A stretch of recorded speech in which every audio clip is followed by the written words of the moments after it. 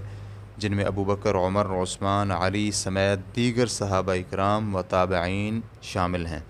بلکہ اسی پر تمام فقہاء کرام اور علماء کا عمل بھی ہے۔ اسی طرح امام دارقطنی اپنی کتاب العلل صفحہ نمبر 1763 میں کہتے ہیں، ان سے ابو سلمہ کی ابو ہریرہ رضی اللہ عنہ کے واسطے سے حدیث کے متعلق پوچھا گیا۔ حدیث کے الفاظ کچھ یوں ہے، ابو ہریرہ رضی اللہ عنہ نماز کی ہر تکبیر کے ساتھ رفع الیدین کرتے اور کہتے، اگر میرا ہاتھ کاٹ دیا گیا تو میں اپنی کلائی اٹھاؤں گا، اور اگر میری کلائی بھی کاٹ دی گئی تو میں اپنا بازو اٹھاؤں گا۔ تو امام دارقطنی رحمہ اللہ نے اس کے بارے میں جواب دیتے ہوئے کہا، اس روایت کو رفدہ بن قزاعہ غسانی نے اوزاعی سے، انہوں نے یحییٰ بن ابی سلمہ کے واسطے سے بیان کیا ہے، لیکن اس روایت کو بیان کرتے ہوئے مبشر بن اسماعیل اور دیگر راویوں نے اوزاعی سے بیان کیا ہے کہ انہوں نے یحییٰ اور انہوں نے ابو سلمہ سے روایت کی کہ میں نے ابو ہریرہ رضی اللہ عنہ کو تکبیریں کہتے ہوئے دیکھا، انہوں نے رفع الیدین کا ذکر نہیں کیا۔ پھر آخر میں انہوں نے کہا کہ رسول اللہ صلی اللہ علیہ وآلہ وسلم کی نماز ایسے ہی تھی۔ اس طرح سے یہ روایت درست ہے، یعنی رفع الیدین کا ذکر نہیں ہے بلکہ تکبیر کا ذکر ہے۔ اسی درست انداز سے روایت محمد بن عمر عن ابی سلمہ عن ابی ہریرہ کی سند سے بھی منقول ہے، لیکن یہاں بھی دوسری سند سے عمر بن علی نے صحیح بیان نہیں کیا، چنانچہ عمر بن علی عن ابن ابی عدی عن محمد ابن عمر عن ابی سلمہ عن ابی ہریرہ کی سند سے بیان کیا کہ ابو ہریرہ رضی اللہ عنہ نماز میں ہر جھکاؤ اور اٹھاؤ پر رفع الیدین کرتے تھے اور کہتے تھے، میری نماز تم سب سے زیادہ رسول اللہ صلی اللہ علیہ وآلہ وسلم کی نماز سے ملتی ہے، لیکن عمر بن علی کی اس روایت پر کسی نے ان کی موافقت نہیں کی، کیونکہ عمر بن علی کے علاوہ دیگر تمام راوی یہ بیان کرتے ہیں کہ نبی علیہ الصلاۃ والسلام ہر جھکاؤ اور اٹھاؤ میں تکبیر کہا کرتے تھے۔ اس طرح روایت درست اور صحیح ہے۔ ماخوذ از العلل، جلد نمبر 9 صفحہ نمبر 283، ابن قیسرانی کی کتاب تذکرۃ الحفاظ، صفحہ نمبر 99، حدیث نمبر 192۔ نبی صلی اللہ علیہ وآلہ وسلم ہر نماز کے ہر جھکاؤ اور اٹھاؤ میں رفع الیدین کیا کرتے تھے۔ اس روایت کی سند یہ ہے کہ رفدہ بن قزاع غسانی نے اوزاعی سے، انہوں نے عبید اللہ بن عبید بن عمیر سے، انہوں نے اپنے والد کے واسطے سے دادا سے بیان کیا کہ نبی علیہ الصلاۃ والسلام الی آخرہ۔ اس حدیث کی سند مقلوب، یعنی اس حدیث کے ساتھ موجود سند کسی اور حدیث کی ہے، اور دونوں کو آپس میں خلط ملط کر دیا گیا ہے، اور یہ حدیث منکر ہے، کیونکہ رسول اللہ صلی اللہ علیہ وآلہ وسلم نے کبھی نماز کے ہر جھکاؤ اور اٹھاؤ پر رفع الیدین نہیں کیا۔ اس کی وجہ یہ ہے کہ زہری عن سالم عن عبداللہ کی سند سے اس عمل کی نفی ثابت ہے کہ آپ علیہ الصلاۃ والسلام نے دو سجدوں کے درمیان رفع الیدین نہیں فرمایا، جبکہ اس روایت کو بیان کرنے والا رفدہ ضعیف ہے، اور اس روایت کو بیان کرنے میں بالکل اکیلا ہے، اس کے ساتھ کوئی بھی نہیں ہے۔ مزید تفصیلات کے لیے آپ دیکھیے منہج الامام احمد فی اعلال الحدیث بشیر علی عمر، جلد نمبر 1 صفحہ نمبر 129 تا 131۔ دائمی کمیٹی کے علماء کرام سے پوچھا گیا، بعض احادیث میں دو سجدوں کے درمیان رفع الیدین کا حکم آیا ہے، اور دیگر بعض میں دو سجدوں کے درمیان رفع الیدین سے ممانعت آئی ہے، ان دو حدیثوں کے درمیان مطابقت کیسے کی جائے گی اور اس کا حکم کیا ہوگا؟ تو ان کا کہنا تھا، بعض علماء کرام نے اس مسئلے میں ترجیح کا راستہ اختیار کرتے ہوئے اس حدیث کو ترجیح دی ہے، جس کو امام بخاری اور مسلم نے ابن عمر رضی اللہ عنہما سے روایت کیا ہے کہ سجدے میں جاتے ہوئے اور سجدے سے اٹھتے ہوئے رفع الیدین نہ کیا جائے، اور دو سجدوں کے درمیان رفع الیدین کی جو روایت ہے اس کو شاذ قرار دیا ہے، اس لیے کہ یہ روایت قابل اعتماد راویوں کی روایت کے خلاف ہے، جبکہ دیگر علماء کرام نے ان احادیث کے درمیان تطبیق دینے کا راستہ اختیار کیا ہے، اور ان کی دلیل یہ ہے کہ ان احادیث کے درمیان مطابقت ممکن ہے، لہٰذا ترجیح کا راستہ اختیار نہ کیا جائے گا، اس لیے کہ تطبیق دینے سے ہر ثابت اور صحیح چیز پر عمل ہو جاتا ہے، جبکہ ترجیح کی صورت بعض ثابت چیزوں کو رد کرنے کا موجب بنتی ہے، اور اس طرح رد کرنا اصول و ضوابط کے خلاف ہے۔ چنانچہ خلاصہ یہ ہے کہ رسول اللہ صلی اللہ علیہ وآلہ وسلم نے سجدے میں جاتے ہوئے اور اٹھتے ہوئے کبھی کبھار ہاتھ اٹھائے ہیں اور کبھی ہاتھ نہیں اٹھائے، چنانچہ ہر راوی نے وہ بیان کیا ہے جو اس نے دیکھا ہے، لیکن مذکورہ بالا قاعدے کے پیش نظر پہلی رائے پر عمل کرنا زیادہ بہتر ہے۔ ریفرنس کے لیے دیکھیے فتاوی اللجنۃ الدائمہ، جلد نمبر 6 صفحہ نمبر 345۔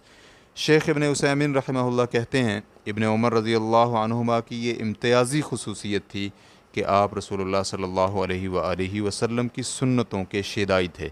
چنانچہ انہوں نے آپ علیہ الصلاۃ والسلام کو بڑے غور سے نماز پڑھتے ہوئے دیکھا، تو آپ صلی اللہ علیہ وآلہ وسلم نے تکبیر تحریمہ،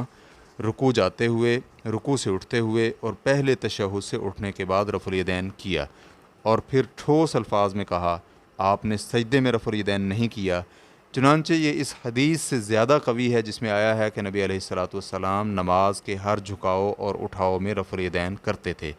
یہاں کوئی یہ بات نہ کہے کہ اس جگہ پر نفی اور اس بات دونوں آپس میں متصادم ہیں،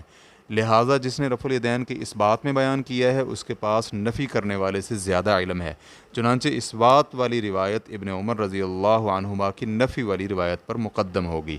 کیونکہ ابن عمر رضی اللہ عنہما کی روایت میں اس بات کی صراحت موجود ہے کہ ابن عمر نے رفع الیدین کی نفی اس بنا پر کی ہے کہ نبی علیہ الصلاۃ والسلام نے رفع الیدین کیے ہی نہیں۔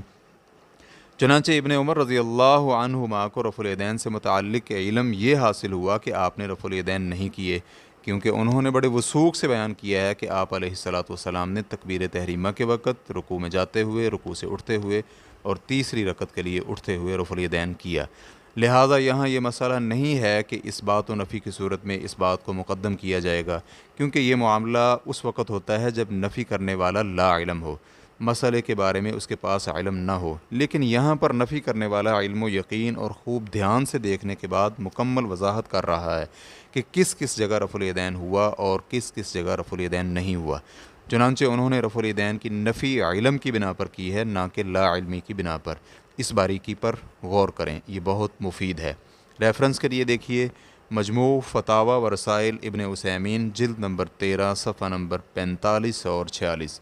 لہٰذا دونوں اقوال میں سے واللہ اعلم راجح یہ ہے کہ سجدوں کے درمیان میں رفع الیدین نہ کیا جائے، اور یہی اکثر اہل علم کی رائے ہے۔ تاہم اگر کسی شخص کے نزدیک رفع الیدین کرنے والی احادیث پایہ ثبوت تک پہنچ جاتی ہیں اور وہ پہلے موقف کے مطابق کبھی کبھی دو سجدوں کے درمیان بھی رفع الیدین کر لیتا ہے تو اسے مت روکیں، کیونکہ یہ اجتہادی مسئلہ ہے۔ واللہ تعالی اعلم۔ اسلام کیو اے ریکارڈنگز، مؤسسۃ الشیخ محمد صالح المنجد، المملکۃ العربیۃ السعودیہ، فتویٰ نمبر 186625۔ والسلام علیکم ورحمۃ اللہ وبرکاتہ۔